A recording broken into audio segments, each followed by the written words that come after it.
सोचिए, एक ऐसी दुनिया जहां राजा की थाली एक संभावित क्राइम सीन हो। आज हम भारत के प्राचीन ऋषियों के लिखे एक ऐसे ही अद्भुत ग्रंथ में उतरने वाले हैं जो किसी हाई स्टेक्स जासूसी मैनुअल से कम नहीं लगता। और इसका मकसद सिर्फ एक, राजा को जहर से बचाना। बस इसी एक सवाल से सब कुछ शुरू हुआ।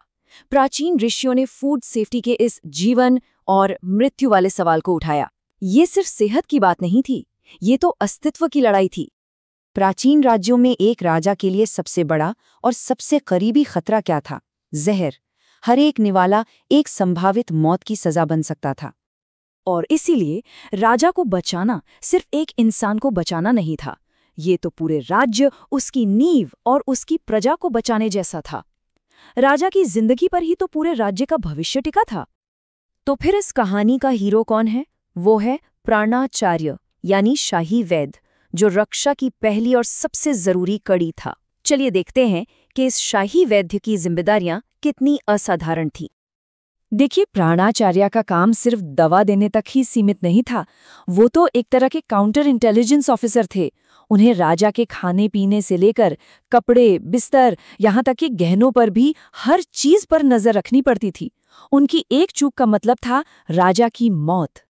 तो अब चलते हैं उस दौर के फोरेंसिक साइंस की तरफ। आखिर ये वैद्य राजा की प्लेट पर मौजूद सबूतों को एनालाइज करते कैसे थे? और उनका तरीका कमाल का था। चावल जैसी साधारण चीज में भी वो जहर के निशान पहचान लेते थे। अगर चावल जहरीला है तो उसकी भाप का रंग मोर की गर्दन जैसा नीला हरा हो जाएगा। जरा सोचिए कितना शार्प ऑब्जर्वेशन रहा होगा। और बात सिर्फ चावल की नहीं थी। अलग अलग तरल पदार्थों में जहर की मौजूदगी की पहचान अलग अलग रंगों की लकीरों से होती थी, बिल्कुल किसी मॉडर्न केमिकल टेस्ट की तरह। जैसे दूध में तांबे जैसी लाल लकीर और शहद में हरी। और ये तो और भी ज्यादा फैसिनेटिंग है, उन्होंने फिजिक्स का भी इस्तेमाल किया। सोच सकते हैं, अगर शोरबे में परछाई अजीब सी दिखे या सिर कटी हुई दिखे या फिर दिखी ही ना, तो मतलब दाल में कुछ काला नहीं, पूरी दाल ही काली है। लेकिन इन्वेस्टिगेशन सिर्फ थाली तक ही नहीं रुकती थी। अब हम देखेंगे कि दूसरे लेवल के टेस्ट कैसे होते थे और सबसे जरूरी, मुजरिम तक कैसे पहुंचा जाता था। तो सवाल उठता है कि अगर आंखों से देखकर कुछ साफ साफ पता ना चले तो उसके लिए और भी ड्रामेटिक तरीके थे। पहला था अग्नि परीक्षा, यानी फायर टेस्ट। अगर संदिग्ध खाने को आग में डाला जाए और उससे तेज चटकने की आवाज आए, आग का रंग अजीब सा हो और एक तीखी चुभने वाली गंध आए, तो समझो जहर की मौजूदगी कंफर्म हो गई। और फिर आता था शायद सबसे दिलचस्प टेस्ट, एनिमल टेस्ट। जहरीले खाने के पास मक्खियां तुरंत मर जाती, कौवे की आवाज बैठ जाती, हंस लड़खड़ाने लगता, लेकिन सबसे हैरान करने वाला रिएक्शन था मोर का। वो जहर देखकर खुश हो जाता था, एकदम उल्टा। ओके, तो ये तो साबित हो गया कि खाने में जहर है, लेकिन असली सवाल अभी बाकी था। जहर मिलाया किसने? यहां से शुरू होती है प्राचीन क्रिमिनल प्रोफाइलिंग की कला। और ये प्रोफाइल देखिए, बिल्कुल किसी मॉडर्न साइकोलॉजिकल प्रोफाइल जैसी लगती है ना? ऋषियों को ह्यूमन साइकोलॉजी की गहरी समझ थी। वो जानते थे कि एक मुजरिम का शरीर और उसका व्यवहार ही उसे धोखा दे देता है। पसीना आना, कांपना, नजरें चुराना और जवाब देने में हकलाना। लेकिन खतरा सिर्फ बाहर से मिलाए गए जहर का नहीं था। ऋषियों का मानना था कि कुछ खतरे खुद खाने के अंदर ही छिपे होते हैं, एक तरह से छिपे हुए जहर। इस कॉन्सेप्ट को नाम दिया गया विरुद्ध आहार, मतलब ऐसे फूड कॉम्बिनेशंस जो शायद तुरंत न मारें, लेकिन समय के साथ साथ शरीर में जहर की तरह ही काम करते हैं और बीमारियां पैदा करते हैं।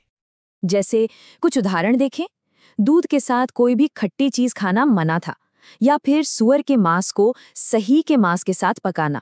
इन कॉम्बिनेशंस को शरीर के लिए जहरीला माना जाता था।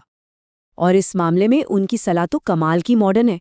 वो कहते थे कि किसी बुरी आदत जैसे गलत फूड कॉम्बिनेशन को एकदम से नहीं छोड़ना चाहिए, बल्कि उसे धीरे धीरे पहले 1/4 कम करो, फिर और कम करो, ताकि शरीर को झटका न लगे। तो आखिर में ये समझना जरूरी है कि असली सुरक्षा सिर्फ खतरों से बचना ही नहीं था। असली सुरक्षा थी एक मजबूत और लचीला जीवन बनाना।